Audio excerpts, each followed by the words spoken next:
Of course, I'm kind of tired myself today because, well, it is what it is. My daughter ran a 4K today, and yeah, pretty tired. It is what it is. So, let me see here.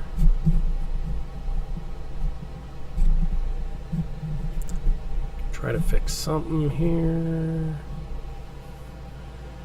Okay, just a test. There. All right. Hopefully everybody's having a decent enough time. And we're going to get round to the show.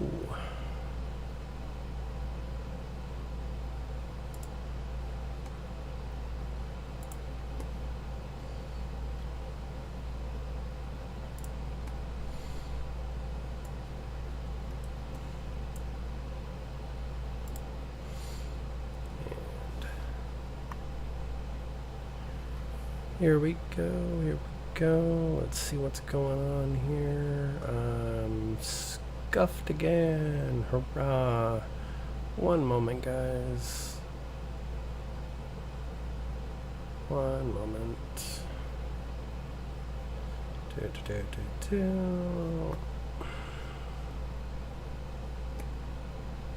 Gotta love it when I'm messing things up, because I was in a hurry.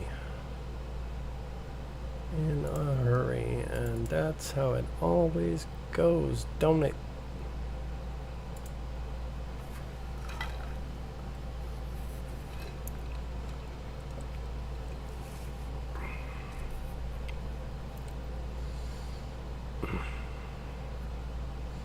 So just hang on for a brief second. I should have this all taken care of.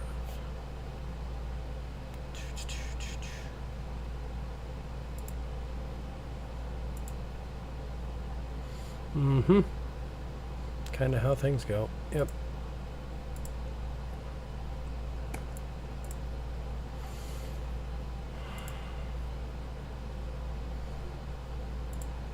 So, of course. Hello again. Hello again. Well, of course, there was nice, lovely moments to discuss things for today. And, of course, this kind of threw things for a loop on me, because I saw this one today and I'm just kind of like, what the heck? So I'm going to have to use a different taboo on the other side, and I'm going to have to pull up a few other things because we're going to talk about this today. Of course, this has been going on down in Texas for a while, and of course there are people who are all up in arms about it because, well, it's kind of ridiculous, because what is attempted to be made is some crazy stuff. I mean, really, really crazy stuff. So,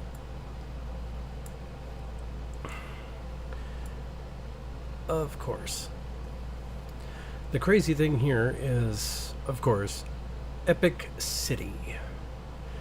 Of course, they're going to call it an Epic City because they want it to be sounding great, something awesome, something new. So, of course, Texas is going to move forward to halt it, and I'm going to throw out my opinion here with regards to the legals. Good. I'm sorry. Because it's one of those rules for thee and not for me. Because, how do I say this? Everything in government tends to push back at a lot of the Christian populace in the United States because, of course, it's crossing the barriers between church and state and everything like that. However, when it comes forward to stuff like this, other religions tend to get a free pass. I mean, you can use an example like the Baphomet statue that got erected in Iowa at the state capitol there, or, you know, numerous other examples across this country. I mean, granted, there are misguided fools everywhere. I mean, come on. I was one of them for about 20 years. No joke. I'm just going to give that there. So, of course, the master plan community of thousands of Muslims could violate constitutional rights. Now, that's one of those things about this country. We ended up having that divisions for church and state, and that was supposed to be the reason, because the regular world, the secular world, was supposed to be separate from religion. Now, I get that. But when all of a sudden you have somebody else with their own religion, they come in, they don't assimilate to the culture that's around them, and they wish to rewrite the book. This is where we're at. So, of course, as for other terms with regards to VTubing and everything else, I'm glowing, bro. I am glowing. Because right here, Texas Governor Greg Abbott says the state has put an end to all construction of Epic City, a massive development planned outside Dallas that was intended to be exclusively for Muslims and where Sharia law was expected to be imposed on residents when it came to fruition. Now, with regards to this article, it was not going to be blatant Sharia law. They were going to use loopholes with regards to it, because I've read into this a little bit. They were going to use, you build the city, you build the stuff, you set it all up, but then all of a sudden you put in an HOA that requires all of the community to be in an HOA. And specifically, the way I saw some of this was they were wording it so that you had to be part of the Muslim HOA to have a house there. And you had to get your approval from the HOA to be able to purchase said house. Now, the heads of the HOA, well, those are the imams of the local mosque. And if you're not Muslim, well, your application is going to get denied and you are not going to be allowed to live there. There's a problem with this. A big problem. There's previous legislation problem. But we'll get into that. Now, Texas has halted any construction on Epic City, declared on X. There is no construction taking place. The state of Texas has launched about half a dozen investigations into this project. That includes criminal investigations, and the U.S. Department of Justice is also investigating. This matter and similar matters are taken very seriously, and actions are being taken to address all concerns. Yeah, there's a few big concerns here, buddy. Now, right here's the tweet. So, of course, retweeting somebody else here, John Whiskey, Texas. Islamists are building their Sharia law 400-acre city. Texans need to be aware Islam does not assimilate. We've been given a heads up that the developer of the mega Muslim city in Josephine, Texas is fighting to have locals cover the cost of all of it. Yay! His statements came days after news that the Trump administration's Department of Justice had launched an investigation into the project. Last month, Texas Senator John Cornyn called on the administration to carry out the probe, saying it was a discriminatory religious settlement where Islamic principles govern not only daily life and education, but commerce. Now, that's calling back into the separation of church and state, where we're not supposed to actually tout religion in the schools. Now, this comes down to it where you're not able to have Bible study in a school with Christian literature. This goes down to the other side of, you're not allowed to pull in the Quran or the Torah or anything else. And I agree with that. If it's going to be a public education, you want to keep it separate. It's the worldly world. So you keep that separate. You don't bring in any book. So this is the loophole. All of a sudden, you let one book in, and then all of a sudden you have to let all the books in, which of course leads to a few other problems. As a parent, it just gets a little nuts. So, now, as a parent, when you start throwing in all the books, that means you're going to get all the different flags, everything, flags in bio, all the teachers, everything else, and you're going to wind up with 8-year-olds winding up with sexuality books, which, I'm sorry, that content should be left to the high school at the very least. And when you do it, you actually give all the books. You don't just focus on one side of the whole argument. You need to allow the students to make their own opinions, but you also have to require them to read both sides. That way they can see both sides and they can make the opinion for themselves. Now, granted, teenagers are pretty malleable with regards to a lot of opinions, but the truth is they need to be able to read every side. If you're only feeding them one side of the entire argument, it turns into a whole thing of like Mean Girls. Have you seen Mean Girls? Maybe, maybe not. But it is what it is. So, moving forward, a master planned community of thousands of Muslims could violate the constitutional rights of Jewish and Christian Texans by preventing them from living in this new community and discriminating against them within the community. Cornyn said, I further encourage the department to investigate whether Christians, Jews, or other non-Muslim minorities would receive equal protection under the law in this new community.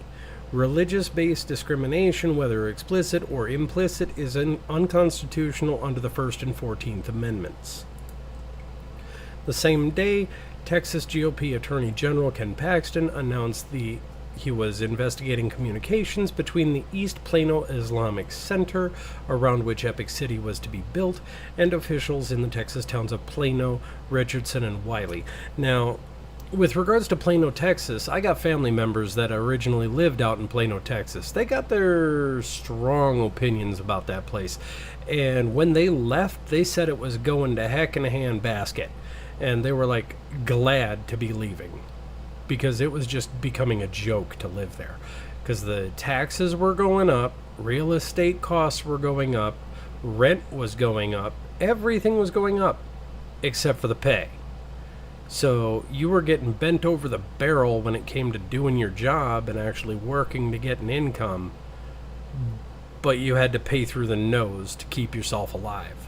And some people were having to band together and live together in roommate capacity just to make ends meet. It's getting ridiculous. This moves into the you will own nothing and be happy, which I got a few other comments about that one. Oof. Because we recently had that show up in the gamer sphere. But anyway, I'm going on a tangent. Moving back. The news of the Muslim development comes as similar projects have made headlines in Texas. Colony Ridge, a massive development outside of Houston, has become a breeding ground for crime due to an influx of illegal immigrants who have flocked to it. It is similarly under federal investigation and has been targeted by Texas officials, most recently with raids on illegal immigrants carried out in coordination with federal government. Abbott says the Islamic Center is being investigated by a dozen state agencies, including whether or not its planned practice of refusing to sell or rent housing based on religion would break state law, according to the Washington Examiner. Now, in regards to all of this, we've got a bunch of other comments that I'm not even going to give voice to because I don't need to. I got my own opinion. I don't need to read other people's opinions because I have mine, and, well, it is what it is. We actually see this for what it is. Now, they want to come in and actually create their own area of things to actually keep out anybody who is not a Muslim. There's a term that I want to actually get people to know what it is. We're going to start up with a couple of things here. We're going to start with the nice, lovely definitions here. We're going to start here with this. The red line. A drive with a car engine at, or let's see here, refuse a loan or insurance to someone because they live in an area deemed to be a poor financial risk. Now, this comes into what redlining was. Redlining is one of those things that ended up happening, around the 40s, 50s, 60s, civil rights era. People of color, hi, I'm Native, I'll be honest, up front. And trust me, when I read about this, I was glad not to have been raised and born in that era, because redlining was garbage. The discriminatory practice that consists of the systematic denial of services such as mortgages, insurance loans, other financial services to residents of certain areas based on race or ethnicity. Now, me being native, if I was around in that era, I would not have a single lucky break on any of this because I wouldn't qualify for a loan period just because of my skin. Okay? I am glad not to live in that era, and I'm sure there are plenty of people in the world who are glad not to live in that era. It is what it is. So, moving forward from this, the banking practice of excluding certain neighborhoods from financial services, redlining can also reach the withholding of more important and essential services such as construction of grocery stores, supermarkets, healthcare services. Basically, in essence, what these people were trying to do was they were trying to redline this entire property right here. They were trying to actually redline it to make it so that only Muslims could live, work, breathe, pray, everything.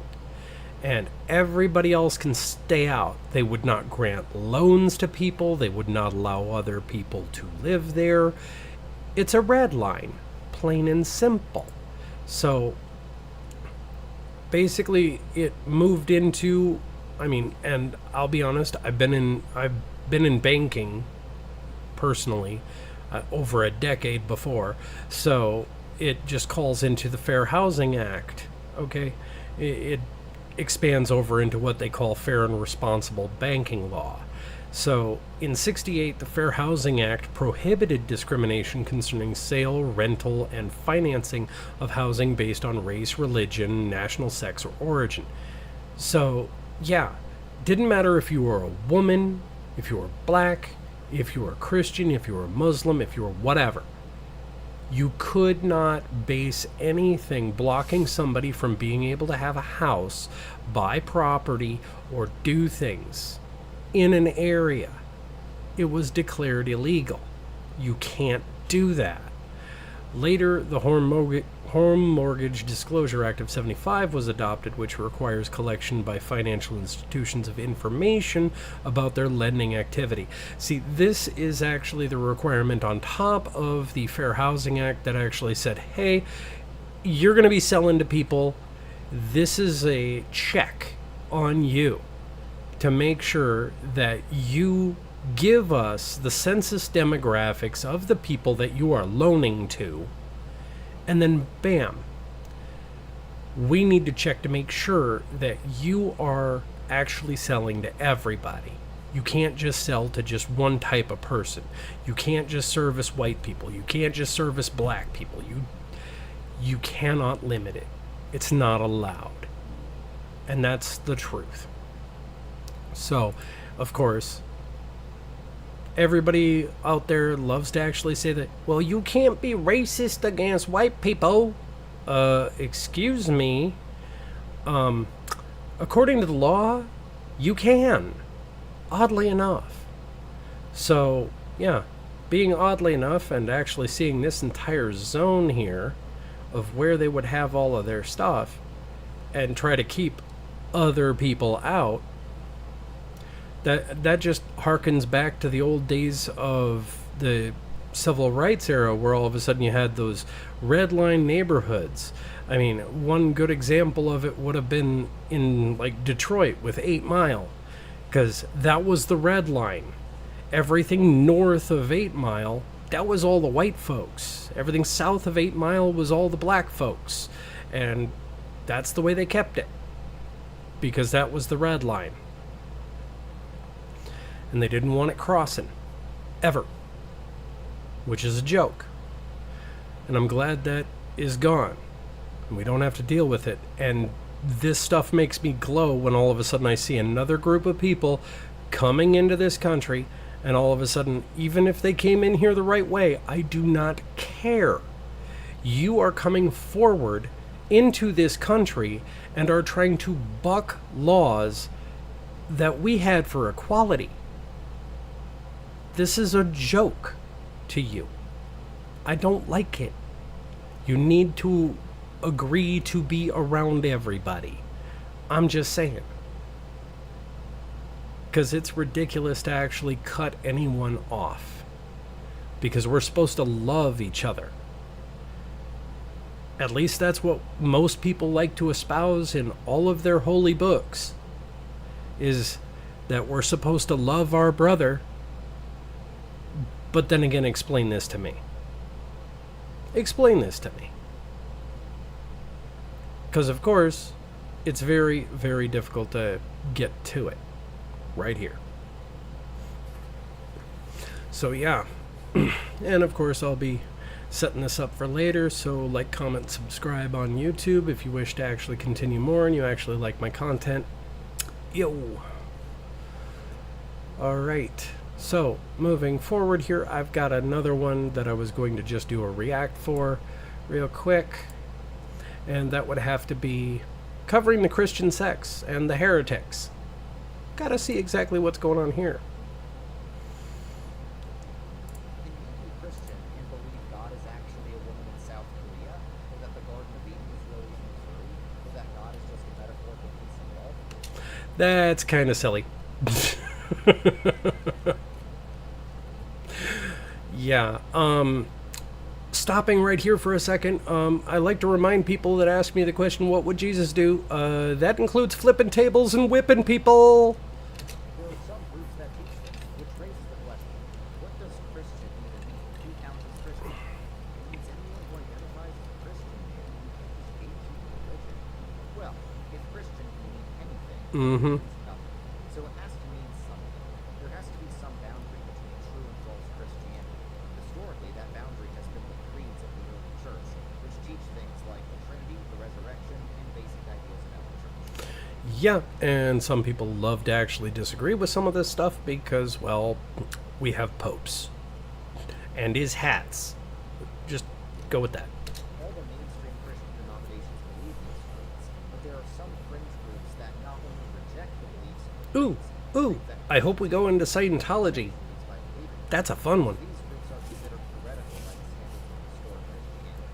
Let's start with the Mormons, or as they call themselves, members of the Church of Jesus Christ of Latter-day Saints, but we're not saying that. Yeah, if you want a good funny joke, Even though their temples look more like sorcerers, however, look up Book of Mormon on Spotify. they were burdened by the You'll have a laugh. They began in New York, but the Yankees kicked them out, so they made their way to Utah, which is where the most of the articles stay. America's very important to Mormons. They think the Garden of Eden was in modern-day Missouri. Now, I might be getting ahead of myself with this one, but I don't know if he's actually going to discuss the golden plates. That's a fun tale, where definitely goes into it with regards to the plates. That's going to be funny. They think one of the lost tribes of Israel made their way to the Americas and became the Native Americans. They believe Jesus appeared to the Americans after As a native man, I'm dying here. Oh, wow. Wow.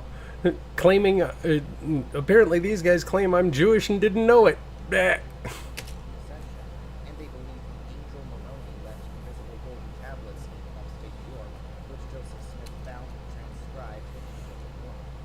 Mormons see the Book of Mormon as another testament of Holy Scripture in addition to This is where I get a fun part where all of a sudden it's when it goes into Revelations in the New Testament and talking about the everything to come after is false. I have to ask the moment, dude, did you not read? and they have some other little scriptures as well. But the things in these Mormon scriptures contradict historic Christianity. For example, Mormons believe God was once a man like we are, and we can become gods like God is. But Christians believe that God has always existed and never changes. Christians also believe in the Trinity, where the Father, Son, and Holy Spirit are all one being. They're all the same God and are only different in their relations to each other. The Mormons believe that they are three different beings. Yeah, that's where all of a sudden we go into the Trinitarian stuff. Yep, yep, yep. gods. They also believe black people's dark skin was a curse from God. What? Come on. That's garbage.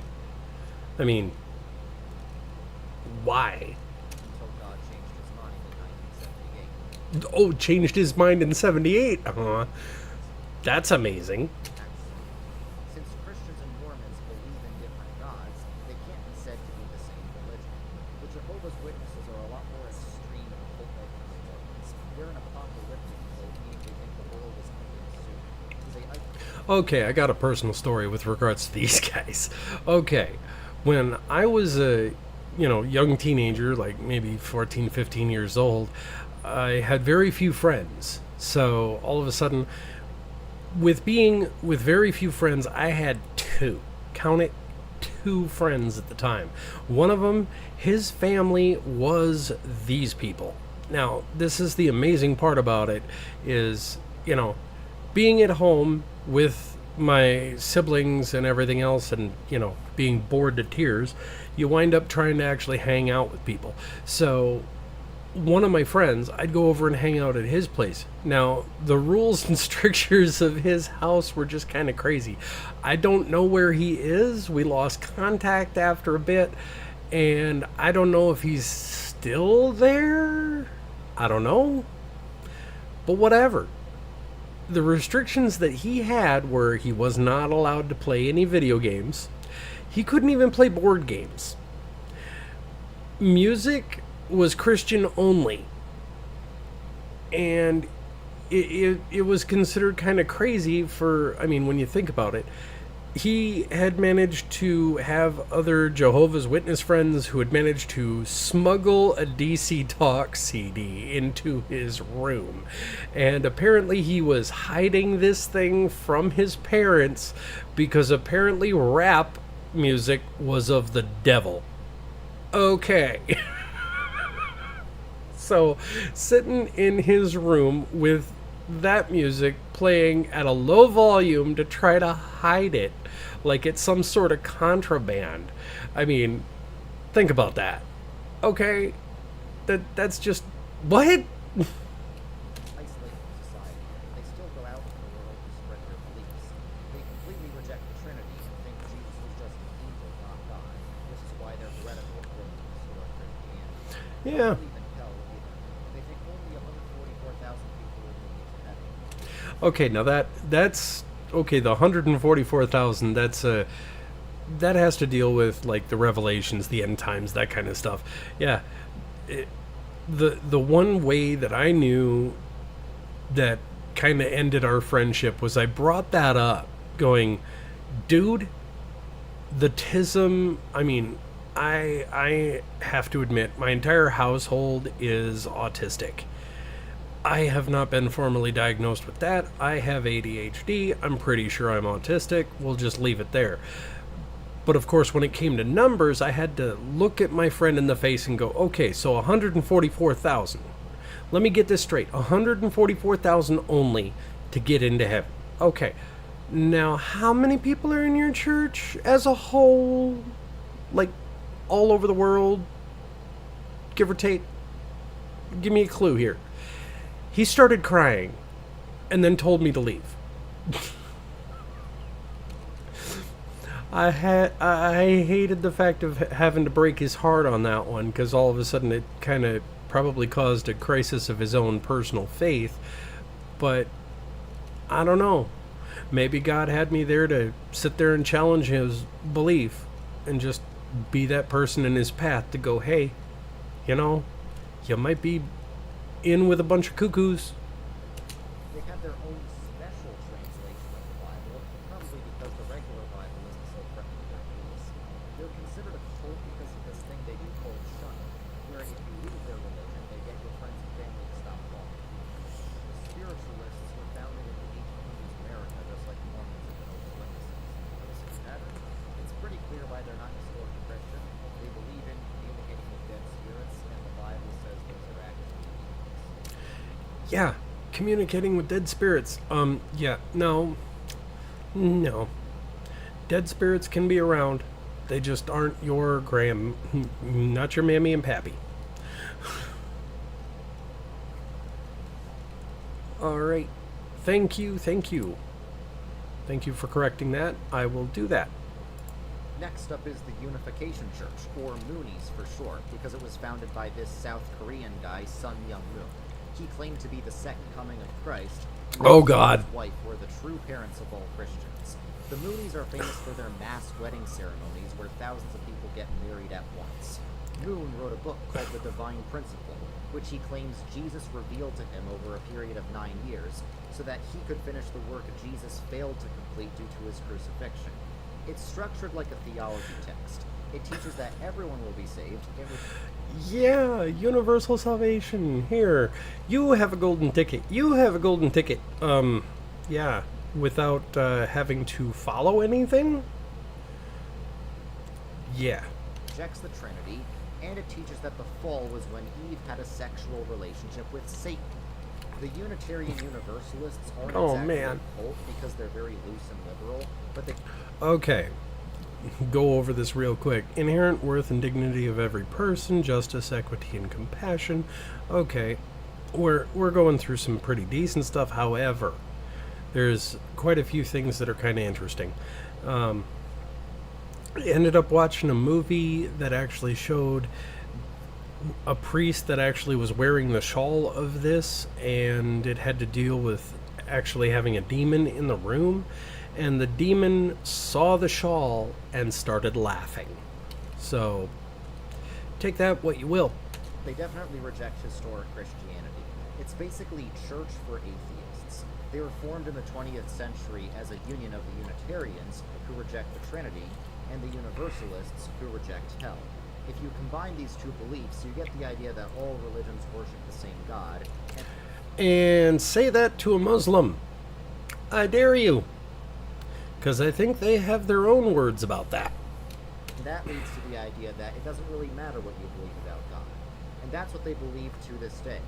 Unitarians are a community of people with many different religious beliefs, and they openly say that it doesn't really matter what you believe religiously, because what unites them isn't their beliefs about God, but their commitment to social justice. And that's because most of them don't see God as a being that actually exists, but they just ask, how can the idea of a loving God inspire us to love other people better? So the only difference between most of them and hardcore atheists is whether or not religion is useful for society. The Iglesia Ni Cristo is another apocalyptic anti-Trinitarian group, this time from the Philippines. Now for something that I haven't learned before. It was started by this guy who claimed to be the final prophet of God. They believe that it's the one true church outside of which there is no salvation. Wow, that's kind of out there. That only you. Okay, well, there's plenty of Christian beliefs I have from other books, from the original book. We'll just put it there. And yeah, they talked about that. They believe this fulfills a biblical prophecy that the church would die out but rise again in the East before the end of time. Here are some of their beliefs. They think only the Father is God, so they reject the Trinity. They think faith alone is not enough for salvation. They reject infant baptism and only baptize believers who can make a personal decision. And they think anyone who dies without being in the Iglesia Ni Cristo will go to hell. The Christian community is based on anthroposophy, an esoteric philosophy invented by Rudolf Steiner in 1800s Austria. Seriously, the 19th century was smoking something. Steiner believed in an objective spiritual world that you could perceive with heightened consciousness. Back then, I'm pretty sure they were smoking opiates. Basically, it's a repackaged version of the ancient Gnostic heresy. He believed in angelic hierarchies and reincarnation. Yeah, and with regards to Christianity, that doesn't work. Angelic hierarchies, not exactly a thing. Are also central to his philosophy. Fun fact, Waldorf schools, which are basically nature hippie private schools, are based on anthroposophy. The Christian community is weird because they're basically the only high church non-Trinitarians. They have priests, 7 sacraments, and a formal liturgy, but not the Nicene Creed. They also love blurry paintings for some reason. Maybe because they're influenced by the German philosopher Goethe, who was obsessed with colors. They care a lot. Well, at least they don't enjoy paintings from a certain Austrian painter. about nature and not raising your kids with electronics. But what they don't care about is historic Christianity. They think Jesus was an ordinary man who received the Christ essence at his baptism, and that the Trinity didn't always exist. Christian Science is like a grape nut, which is neither a grape nor a nut, because Christian Science is neither Christian nor scientific. One of their main ideas is that evil does not exist, and that means you shouldn't go to the doctor. They believe... Whoa, whoa, whoa, whoa. Don't go to the doctor? Dude, if I didn't go to the doctor, I wouldn't be around anymore. Even extreme metaphysical idealism, where your mind creates reality. So if you're sick, you just need to think better. They reject the Trinity because they don't see God as really personal at all, just kind of a metaphysical principle of reality. Their beliefs were invented by this Boston lady, Mary Baker Eddy, and do I even need to say what century it was? The Christadelphians were started in the 1800s, so that tells Christadelphians. Okay. you all you need to know. Okay, fine. They reject the Trinity, and they reject having any priests or pastors whatsoever. Last but not... How the heck does that work? You're not supposed to have any leaders? Somebody who to actually turn to? You know, to help you with your faith?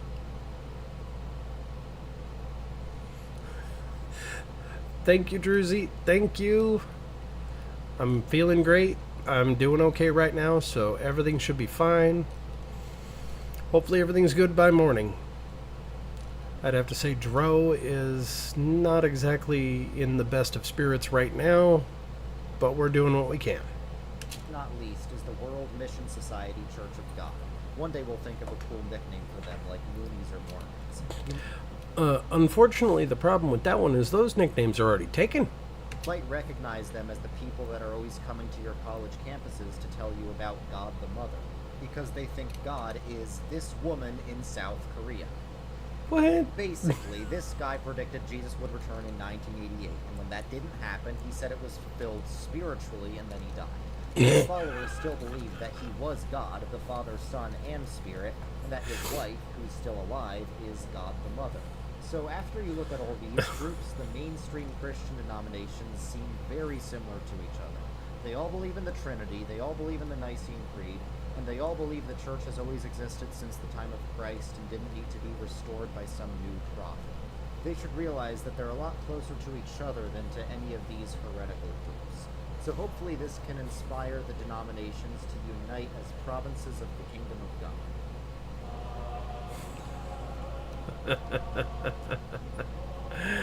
Oh, yeah. Now, in regards to that, I will definitely swing that over to the chat. If you actually like that kind of stuff, feel free to give it a like, give it a run, give it a shot.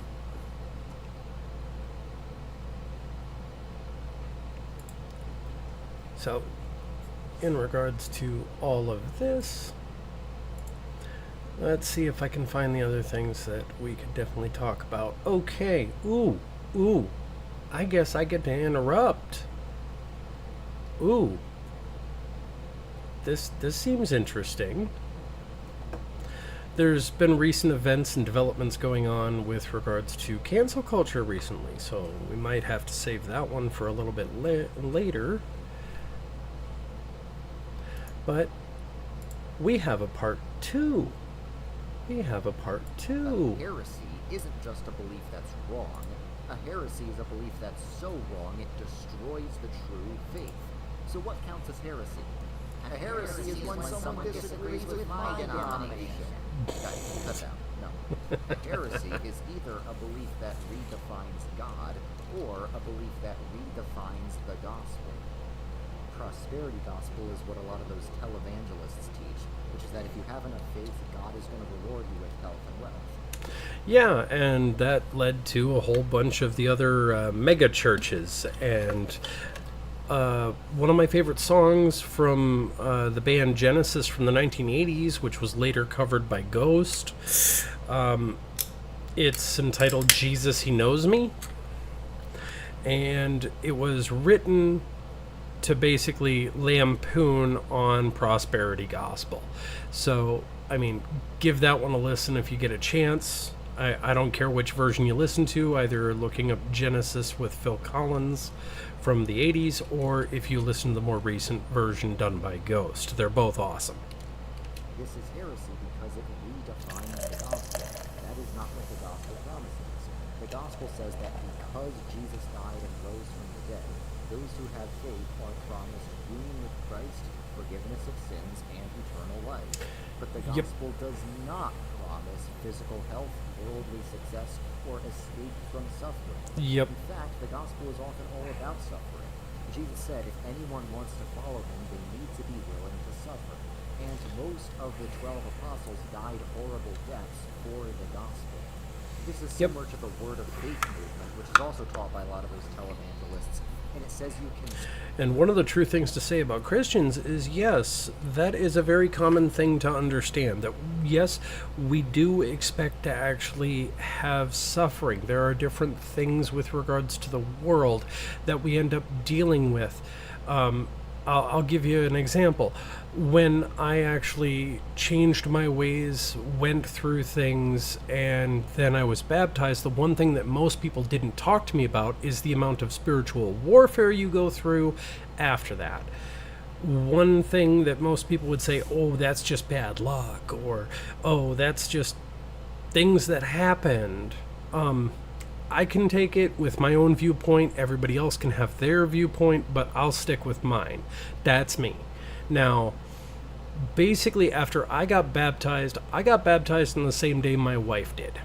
So we both did it together. Because we've been married almost 2 decades. And that's just what it is. So, sorry if anybody is looking for a new Oshi that is single. I'm not. Sorry. It is what it is.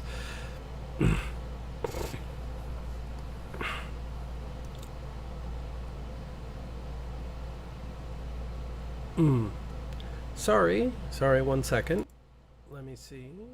Maybe I can actually do that. Is that a little bit better there?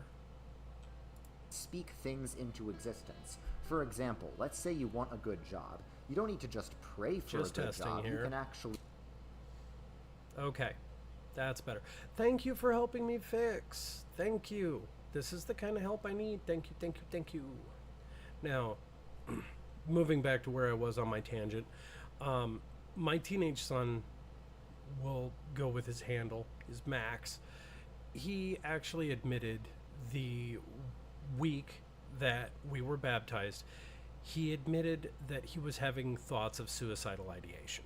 Okay, so that led down an entire month of horrible. It was terrible. But we actually ended up leaving off with everything getting better, working on mental health, leaning on our faith, and just moving forward. But that's one of the things that they just don't talk about, is the things that end up happening in your worldview, they are your worldview. And you have to admit that. Because bad things do happen. Christians do see that, yes, we do suffer. It is our lot in life to suffer. It is the challenges that face us to challenge our faith. And the faith in that everything bad can be turned to good. You just need to see the way to turn it. So, that's to move forward. If you see something bad happen in your life, you need to have that faith that everything will turn out all right. You just need to see the path that is getting laid out before you. We claim it, and it will happen. This is very influenced by New Age beliefs such as the law of attraction, and here's why these are heretical. Christians believe... And I'm not saying speaking things into existence. You just have to search for it. I'm not saying you're going to find it right away, but you need to try. You need to walk the path.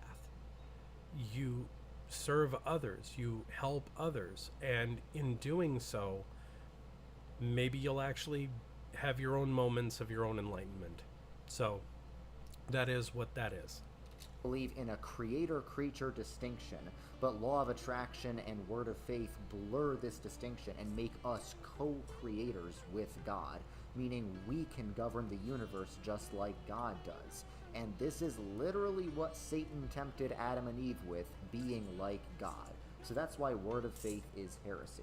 Word of faith comes from the New Apostolic Reformation, which is a recent movement of people thinking there are new apostles or prophets of God preaching today.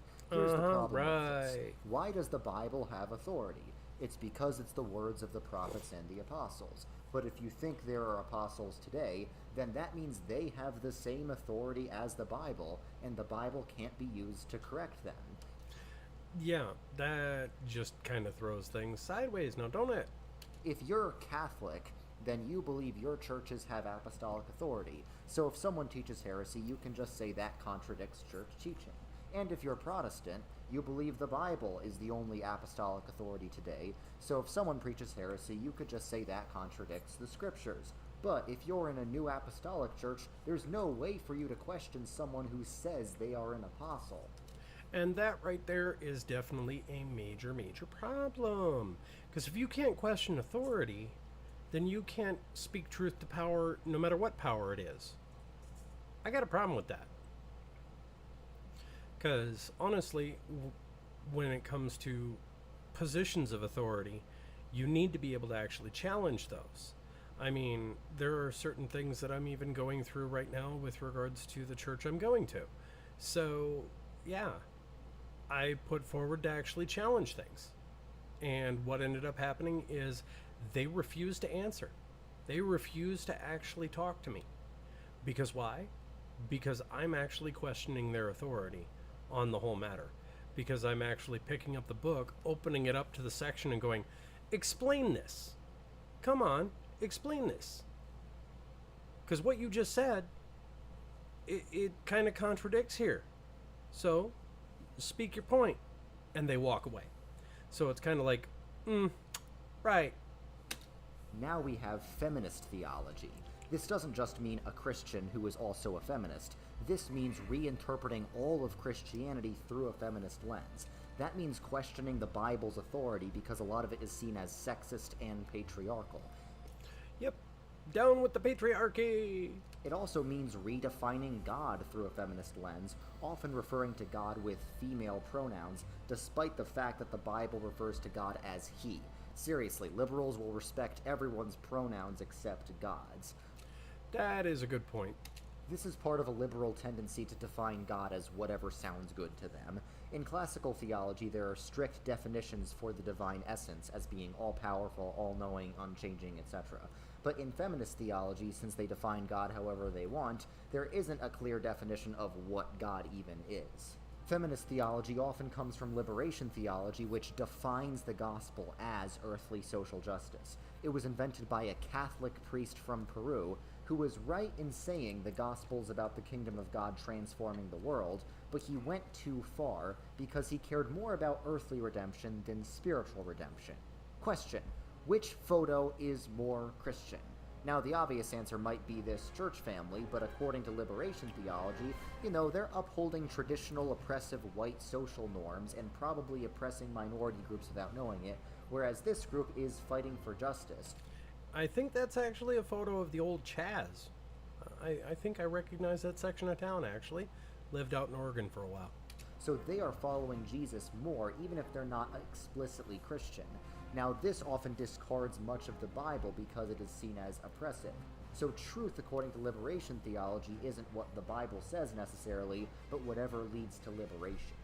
The problem with liberation theology is that Jesus was not a social justice activist. He didn't even condemn slavery. That's true. He didn't condemn slavery, because slavery was a normal thing of the norms of the time.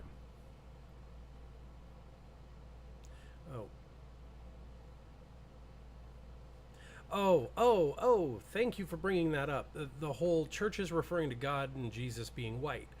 Okay, that actually... Thank you for the tangent.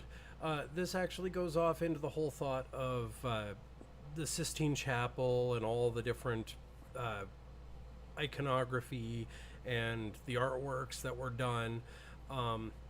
the artworks were actually done off of a guy who was like a count or something. He was imprisoned, and they basically thought he looked iconic, and he was a white man from Western Europe. So they used him as kind of the model, so to speak, to actually paint. So as they were painting him, they said, this is what he should look like. So, of course, most of the parishioners in Europe actually were white, so they catered to that. The original way that Jesus looked would definitely not be a white guy. I am sorry. Sorry for anybody who thinks that he would be white. Have you actually seen most of the Jewish people that even I've seen? Oh, because he was imprisoned, and because he was actually, available. It came down to a choice. That's just how things were back then. It's medieval times, as it were, because originally, let me see here, trying to remember if I can find this here.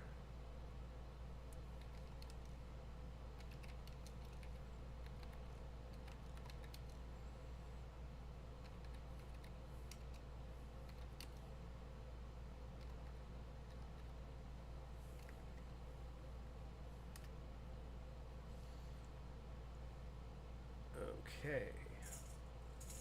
Let's see here. Okay. The Da Vinci had his own model for the Last Supper, which was a young man named Pietro Bandinelli. So, one second.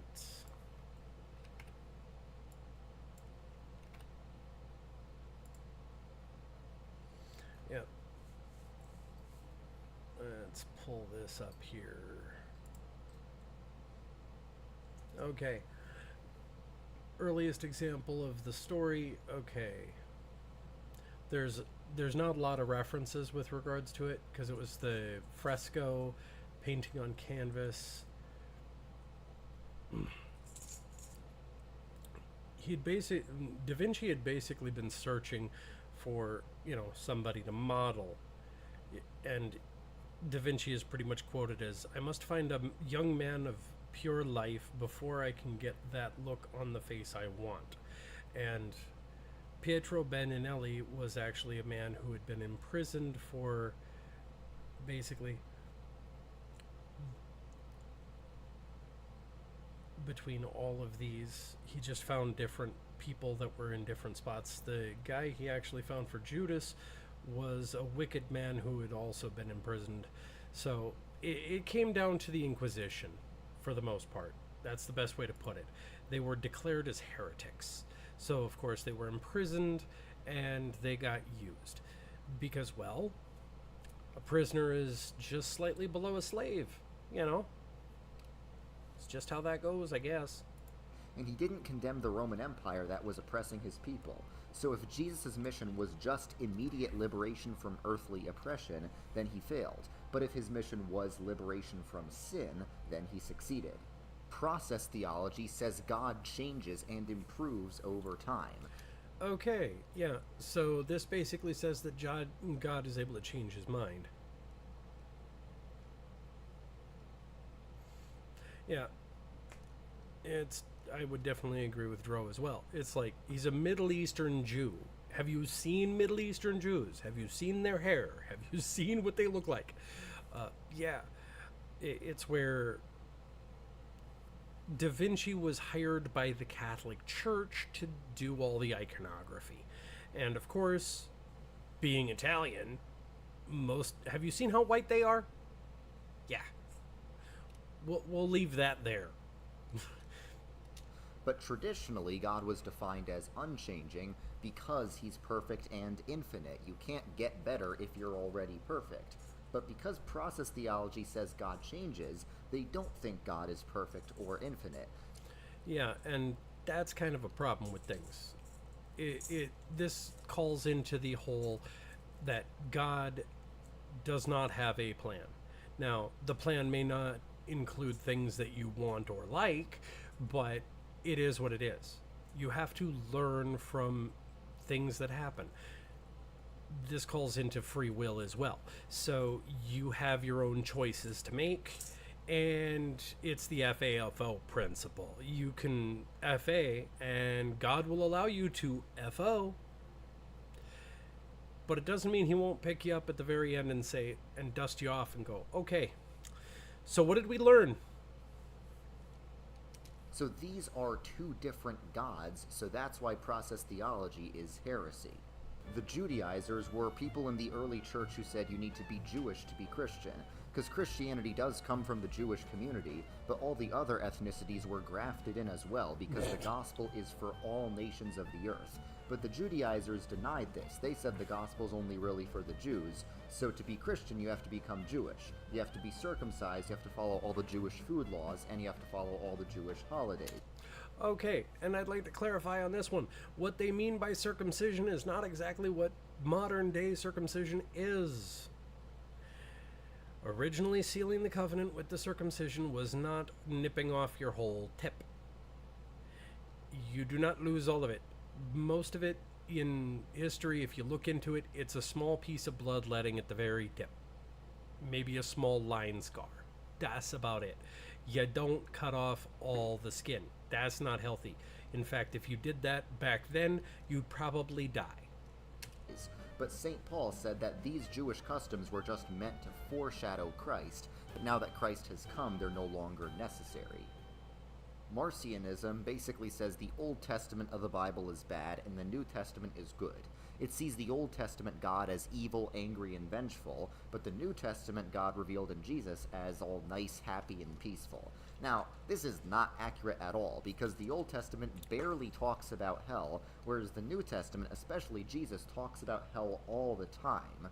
Most Marcionites today are liberals, such as the liberal Eastern Orthodox Universalist David Bentley Hart, as well as a lot of liberal mainline Protestant churches, but the churches that sided with the Nazis were also Marcionite. They wanted to get rid of the Old Testament due to it being too Jewish or whatever, but no matter what the motivation is, Marcionism is heresy because Jesus Christ himself identified as the God of the Old Testament, so you can't say that there are two different gods.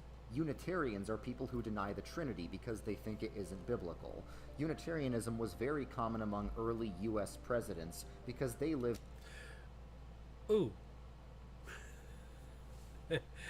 How does the snipping foreshadow Christ? That one I would have to really dig into because the original thing that they actually had in the Old Testament for the snipping had to do with sealing your covenant with God. That was a thing because you would have to do your burnt offerings and everything else, and we're talking this before Jesus.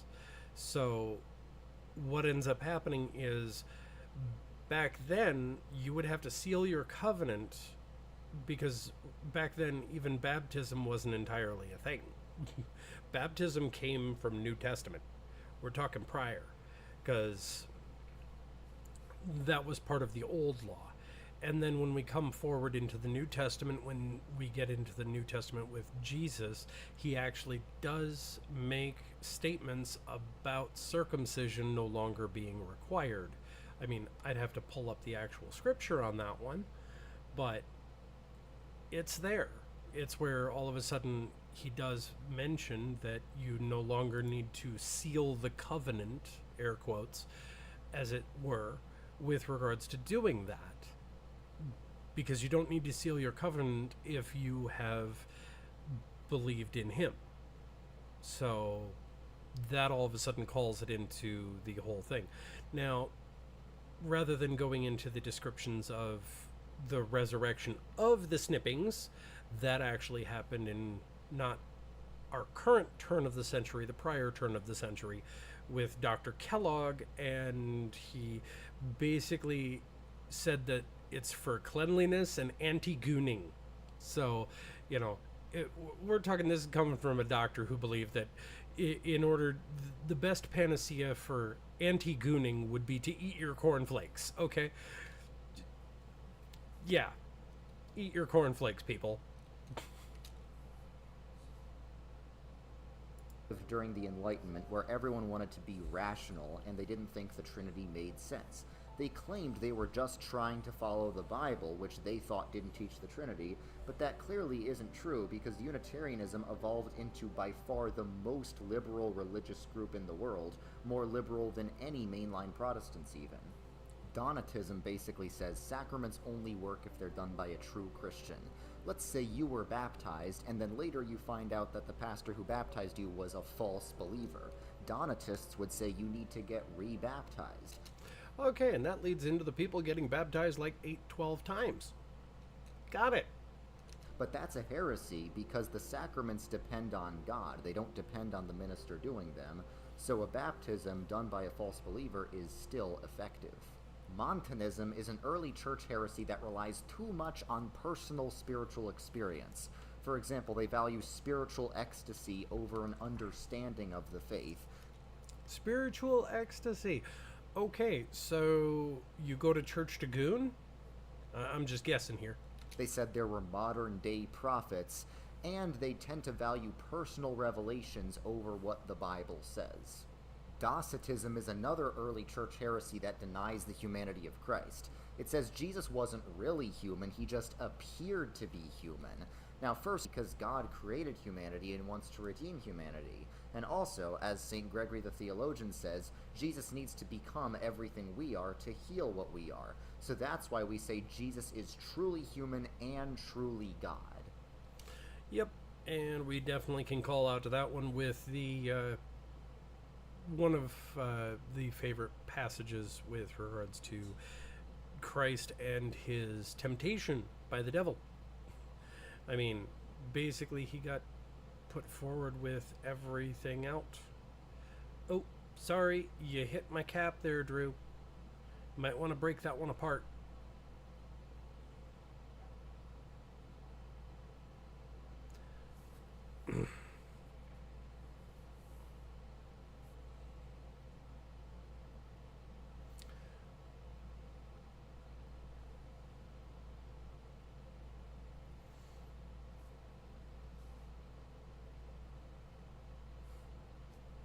Yeah, sorry, there's a bit of a limiter in here with regards to it. You can't wall a text crit me. Sorry.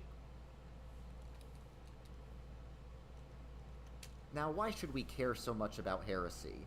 Well, to understand what Christianity is, we need to understand what Christianity isn't. If there's no distinction between true and false Christianity, it's impossible to know what Christianity is. If there are no wrong answers, then there are no right answers either. But the answer is that Jesus is God. He died for your sins, and he rose from the dead, and he will give eternal life to everyone who believes in him. Yep. That is how that goes, I guess. So definitely give that guy a bit of a like, comment, and a subscribe on his stuff, because he actually does have some good work. Now, in regards to some of the other stuff we got going on here today, let's see here.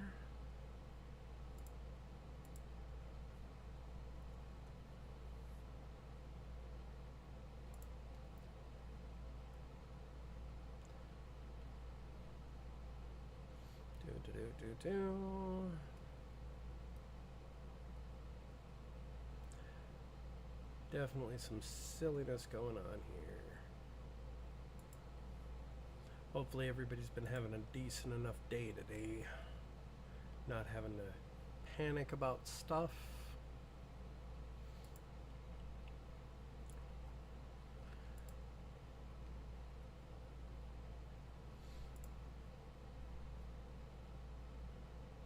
Let's see here.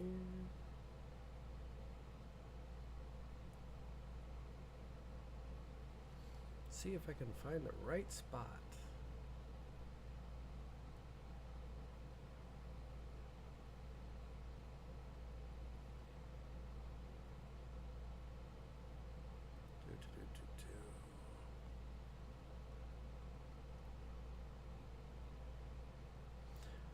Okay, now to toss in something a little bit strange.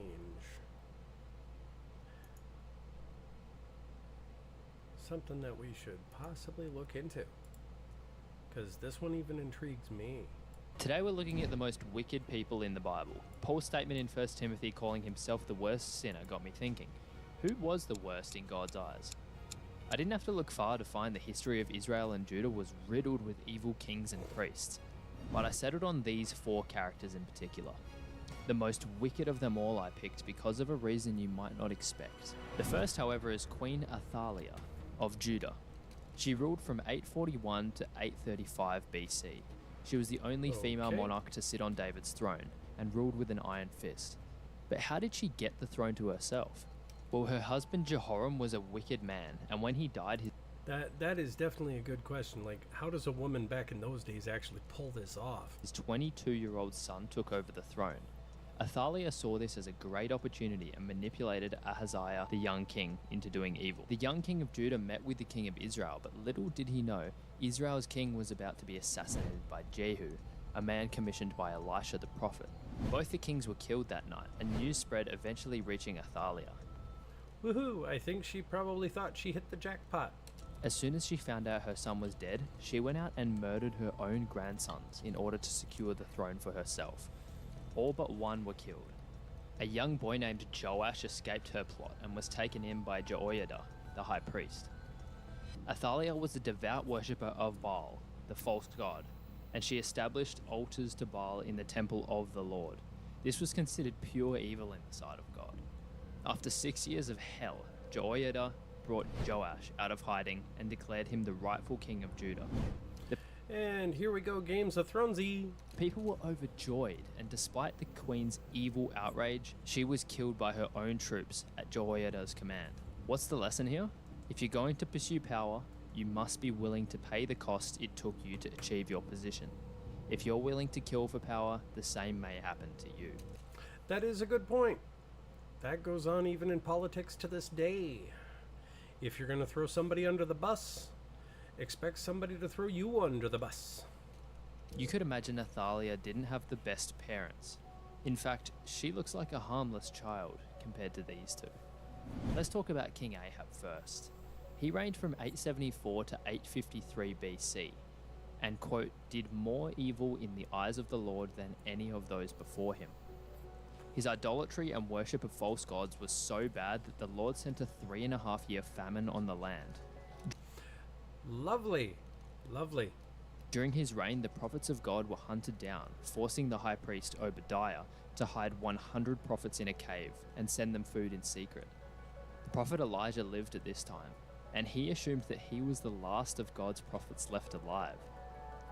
Meanwhile, King Ahab elected 400 prophets of Asherah and 450 prophets of Baal in replacement, all responsible for conducting false worship and false sacrifices to false gods. Despite God showing him grace in battle. Now, the one thing to remember about these false sacrifices and everything, this includes the whole thing towards Baal and basically tossing your children into fire and leading that way. This was not very good stuff. Ahab failed to follow God's orders and let an evil king go free when he was meant to die. He also tried to buy a field near his house, but when the owner, Naboth, declined his offer because of inheritance reasons, he went about getting it in a more corrupt way. But we can't finish the Naboth story without introducing Ahab's wife, Jezebel. Jezebel is commonly accepted to be the most wicked individual in the Bible. Yep. And that's where we end up getting all of those terms from a whole bunch of other people getting referred to as a Jezebel. Heck, I've even met somebody who is named Jezebel. Now, that's one of those moments that was like, huh? Okay. I guess your parents were fun. From her lustful manipulation to her hatred for the true and living God, the name Jezebel alone is considered the lowest form of insult towards a woman in our modern day. Jesus himself even uses her name as an insult in Revelation 2:20. So what made this woman so much worse than the rest? Well, her father Ethbaal was a priest of Baal, the false god, and he killed his own brother to take the throne of Sidon. When she married King Ahab of Israel, she brought in hundreds of false gods. Through her domineering personality, she was able to control her weak husband. Remember how I said Elijah thought he was the last remaining prophet? Well, that's because Jezebel's first act as queen was to exterminate all the Lord's prophets from Israel. And on the side, she set up altars to false gods at every corner of the city. Despite incredible miracles like the showdown at Mount Carmel between Elijah and her false prophets, she despised him and sought to kill him. And we can't forget about Naboth. After King Ahab tried to buy his field with no success, he moped around the palace sulking. His wife found him and said, "Is this how you act as king over Israel? Get up and eat. Cheer up. I'll get you the vineyard of Naboth the Jezreelite." So she sent letters using the king's seal to Naboth's city in order to frame him and get him stoned, which is how the innocent Naboth met his end. But finally, after 30 years of tyranny, So, of course, apparently, it's the drink up, get you the vineyard. That way you can have as much wine as you want. Jezebel's reign came to a close. She was thrown out a window, trampled by horses, and shredded by wild dogs, fulfilling a prophecy Elijah had spoken. When we look at King Ahab and Jezebel's marriage, we see the complete opposite of God's design laid out in 1 Peter 3. Jezebel allured Ahab using her deceitful charm and lust, and ruled over him once they were married. This is a consequence of uniting yourself with an unrepentant spouse. But who could be worse than Jezebel? I think most of you know who I'm referring to here. Nope. None other than Judas Iscariot, a member of the Messiah's inner circle, a man responsible for... Now, there is a lot that can be said about that man. Okay. One of the things that I like about the entire story when it comes to Judas is the simple fact that he was part of the plan. He was part of the design. It came down to it. It's where there's even passages in the Bible where it comes to the Last Supper and Jesus actually calls it forward saying, "One of you will betray me." The truth on that one is he knew. He knew who was going to betray him. He didn't say to anyone else because that's one of my beliefs on the plan. It was part of the plan. He didn't tell anyone else who would it be to betray him because if he had said so, you know for a fact they're going to defend their friend. So, of course, it wouldn't have come to pass, and then we wouldn't have what happened. So, it is what it is. But, you know, the one thing that we always say that the Bible and the things that have been set forward to us is we can hate the sin and love the sinner. So this includes forgiving those who trespass against us, but it doesn't say we have to forget. This is a constant thing to remember, is it is actually to be the better person. You can forgive the wrongs that somebody has done to you. You don't have to keep them in your life. You don't have to have that influence or anything. You can cut them out of your life. You can choose not to talk to them. You can walk away from them. But you are allowed to forgive them. And that is the best thing to do. Because, let's be real. That way, if you do forgive them and you move on, they're not living rent-free in your head, and you're not hanging on to it. For Jesus' arrest and the eventual slaying on the cross.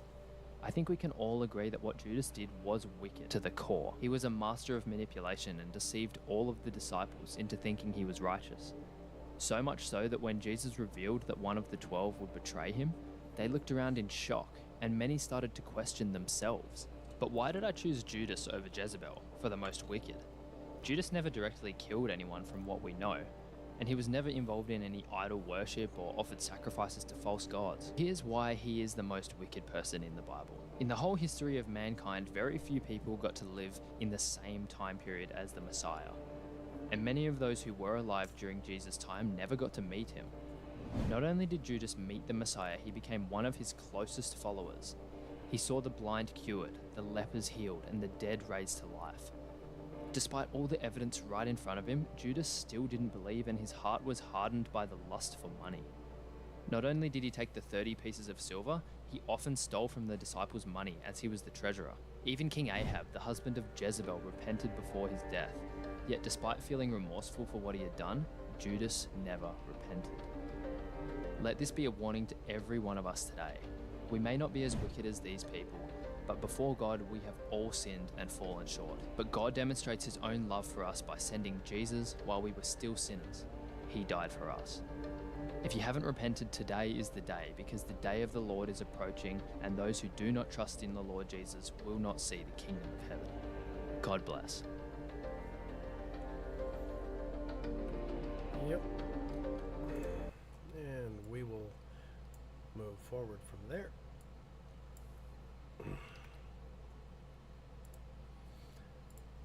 So, of course, if you enjoyed that one, feel free to give it a like, subscribe, a comment. You can go with that if you so choose. So that is perfectly welcome. Now, in regards to that final piece, I would definitely recommend watching The Chosen, because that actually even calls out one simple little piece where Judas actually returns after being paid the pieces of silver. This is where it's actually written down on things, because of course Judas did end his own game at his own hands, but this is where all of a sudden it's not recorded that he actually repented on the whole thing.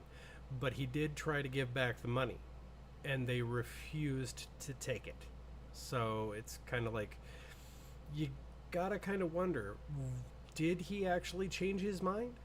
Did things actually change differently? I mean, we weren't there, but of course, it is what it is. The story is the story.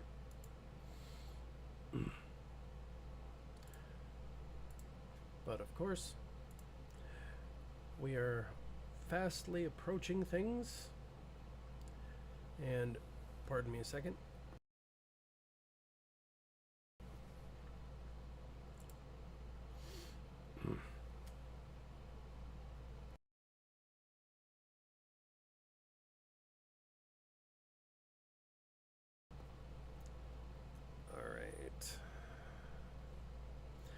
Of course, with regards to everything there, we are wrapping up closely at the end of the night, and of course I have to get up really early in the morning, so I do apologize for having a short stream today, but it is what it is. We have things that go with what they do. So, of course, definitely have to actually see about... Definitely see who we can raid into.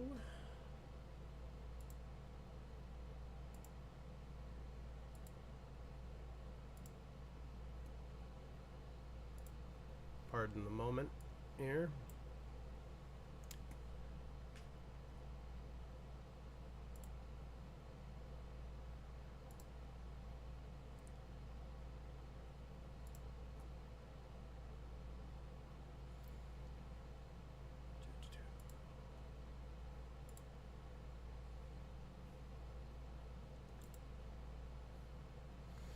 See who's actually on right now.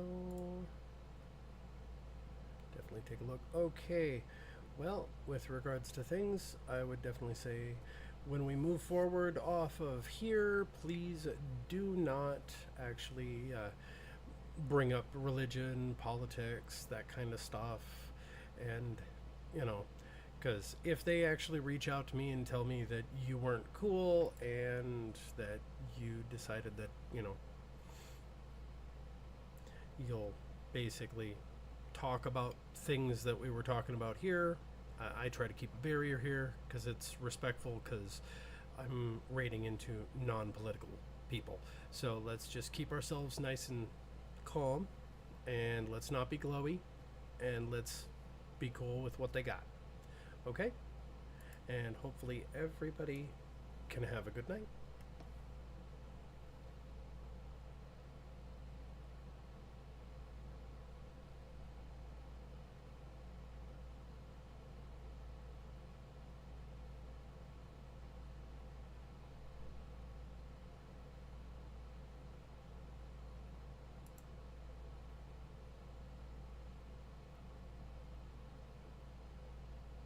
hat on.